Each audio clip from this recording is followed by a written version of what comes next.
Olá, este é o Caleidoscópio Psi. Neste programa, iremos ampliar as discussões anteriores sobre psicologia educacional e interseccionalidade, destacando a importância desta categoria de análise ética e política dos marcadores sociais da diferença na construção de saberes e práticas, tanto da psicologia como na educação.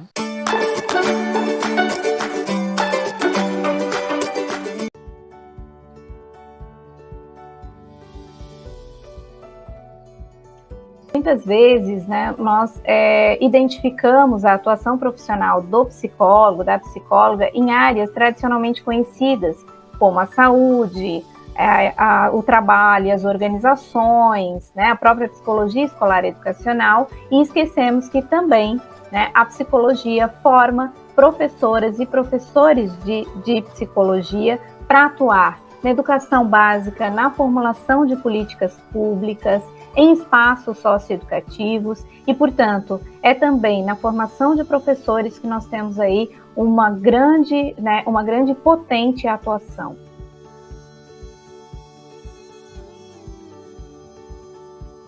A interseccionalidade, ela nos ajuda a compreender fenômenos que já acontecem na nossa rotina como professora. Então, na pedagogia, a gente já tinha, de certo modo, essa compreensão que as professoras tentavam passar para a gente e que a gente vai construindo enquanto pedagoga, e inclusive nessa interface com a psicologia da educação, de que as crianças, elas são seres complexos. Então, elas estão envoltas a múltiplas relações.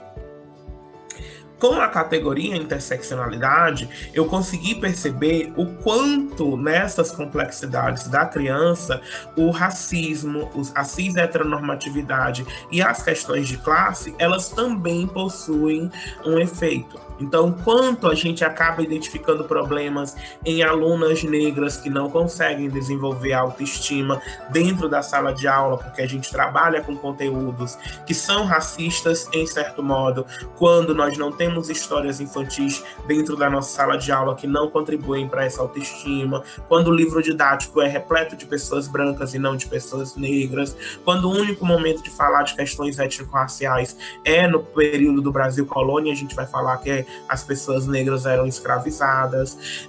Do mesmo jeito, essa cultura cis-heteronormativa de que é dia das mães, dia do pai, tem que ter o papai, tem que ter a mamãe. Então, todos esses processos que nós vivenciamos dentro da escola e que impactam na aprendizagem dos alunos e das alunas, nós podemos fazer uma análise a partir da interseccionalidade.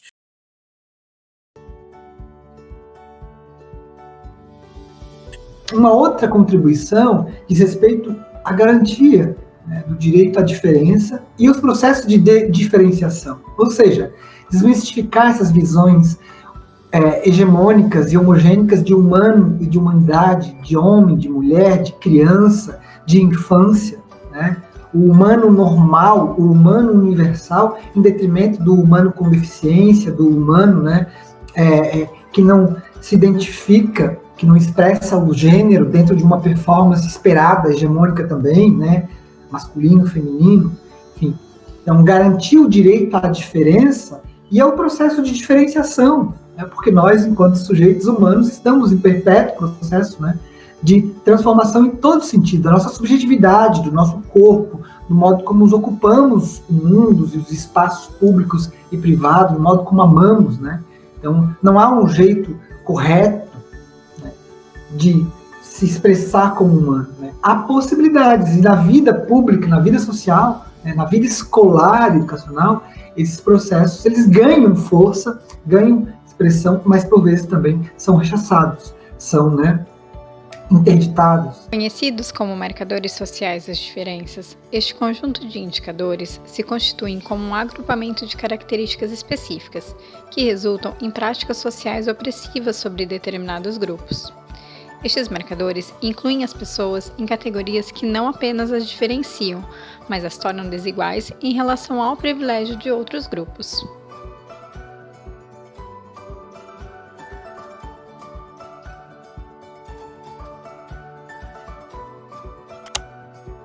Eu tenho bastante interesse pela discussão do território, E aí eu penso que como é que a gente vai fazer uma psicologia ou uma prática educativa que seja, que a gente reconheça essa interseccionalidade, sem que a gente considere o território, né, o espaço mesmo, né, o espaço produzido, né.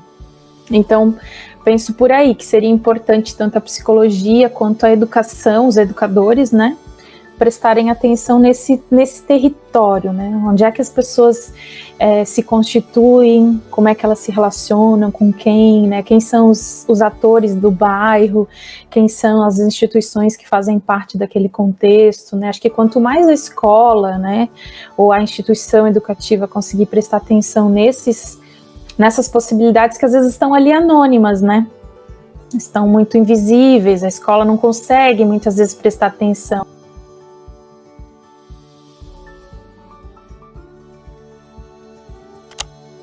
A gente vive numa sociedade, num sistema capitalista. Quando a gente fala, então, de capitalismo, um dos marcadores sociais muito importantes para nós é o marcador de classe. Quando a gente fala em classe, muitas vezes a gente se remete à questão da pobreza, porque na nossa sociedade a gente tem, muitas vezes, acaba identificando a pobreza como um problema e não a riqueza. E aí é importante a gente pensar que quando a gente fala de classe, a gente está falando de relação entre pobreza e riqueza. E aí a psicologia escolar, junto com o contexto da educação, tem bastante esse papel de poder pensar e atuar numa perspectiva crítica e numa formação que possibilite a esses estudantes compreenderem a sociedade que a gente vive e por que é importante a gente falar, então, em classe e, sobretudo, pensar as relações entre classe, gênero, raça. A gente sabe que no nosso país, por exemplo, não é por uma questão de aumento na escolarização ou uma maior qualificação que as pessoas necessariamente vão ter mais acesso ao mercado de trabalho ou que elas vão ascender socialmente.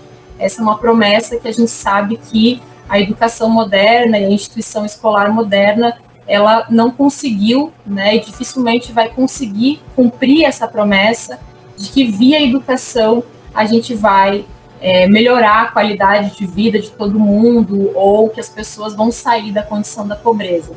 Elas só vão sair da condição de pobreza se a gente compreender o sistema que a produz.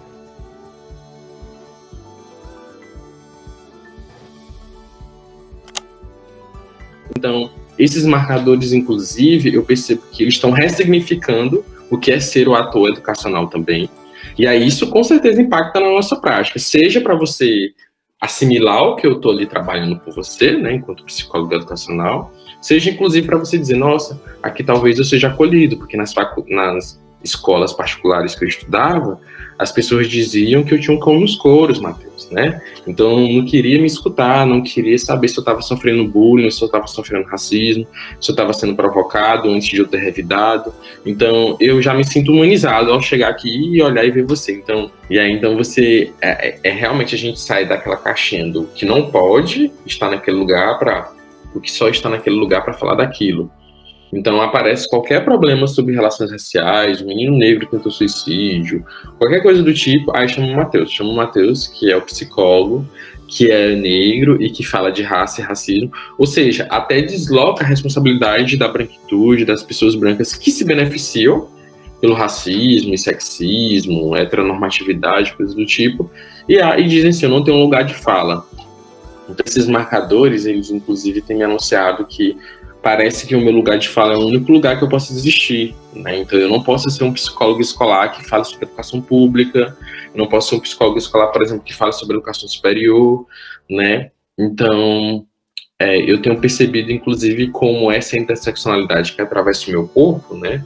Ela não só me aprisiona, né? Ela também, inclusive, me dá as possibilidades de existência.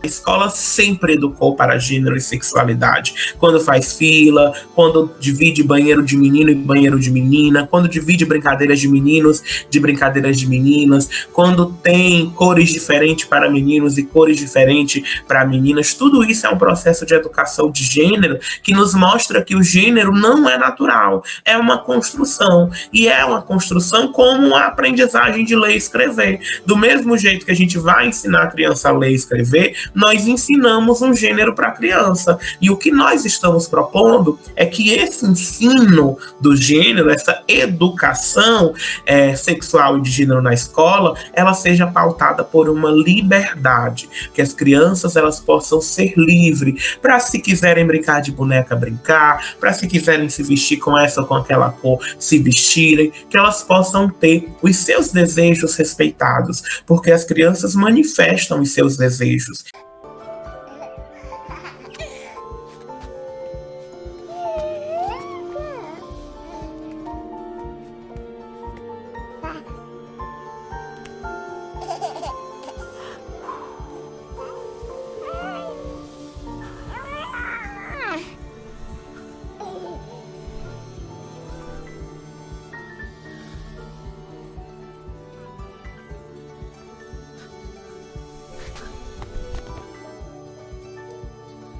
Como vimos até aqui, as diferenças existem, mas elas não são por si sinônimos de desigualdade.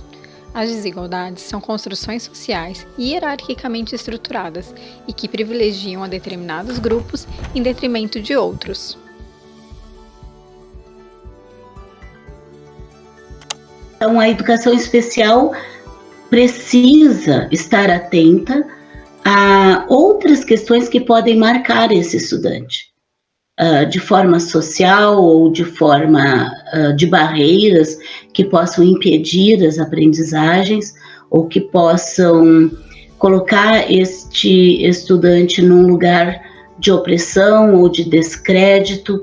Então, a educação especial, ela busca desmistificar estas crenças que se cria em torno do estudante com deficiência, transtorno do espectro autista ou altas habilidades, do mito da independência, por exemplo, de que este estudante teria que chegar a tal independência, principalmente nas altas habilidades, isso acontece muito, de alguns profissionais julgarem que por ele ter altas habilidades, ele chegará à independência. E o mito da dependência, ligado a alguns estudantes que, por razões da sua lesão, estão acamados ou estão numa cadeira de rodas, julgando que esse estudante é dependente em toda a sua constituição. E as pessoas não são independentes ou dependentes, elas são interdependentes em qualquer situação.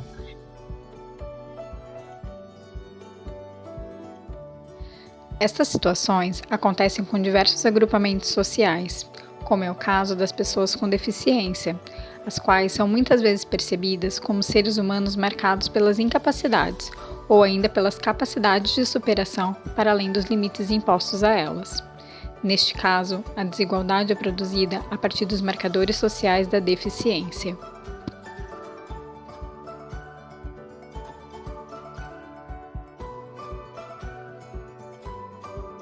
E aí quero chamar a atenção também para a formação, né, para a importância de nós pensarmos a formação de psicólogas e de psicólogos escolares e educacionais e o quanto é necessário e urgente considerar, né, o que o currículo quer, né? Um currículo sempre quer alguma coisa, e é preciso perguntar o que esse currículo quer, de que forma ele pensa a formação dos futuros psicólogos e psicólogas que vão atuar nos espaços educativos e de escolarização. Quais as referências que nós temos utilizado, quais concepções de infâncias, quais concepções de juventudes, de adultez perpassam os currículos de psicologia no Brasil, né? como que esses currículos têm sido tensionados e podem ser tensionados, e devem, eu diria, a partir da perspectiva interseccional, da analítica interseccional, dessa inseparabilidade, mais uma vez eu volto a dizer, estrutural entre racismo, capitalismo e cis-heteropatriarcado.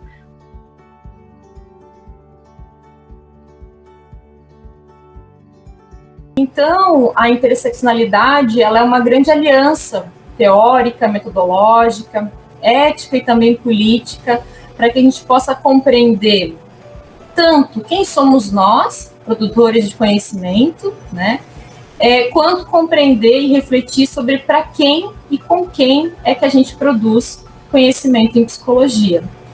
E nesse sentido, se a gente entende que a interseccionalidade, ela revela, né, ou ela denuncia essas formas de opressão estruturais na nossa sociedade, ao utilizar a interseccionalidade, a gente também tem a possibilidade de enfrentar esse tipo de dominação, enfrentar as violências que o racismo, o capitalismo, o machismo, o capacitismo produz na vida das pessoas, né? Porque a gente está falando de estruturas, né, de opressão e de dominação que produzem sofrimento, que produzem desigualdades e violências cotidianas que afetam, obviamente, aqueles sujeitos com os quais a gente vai trabalhar nos contextos educativos.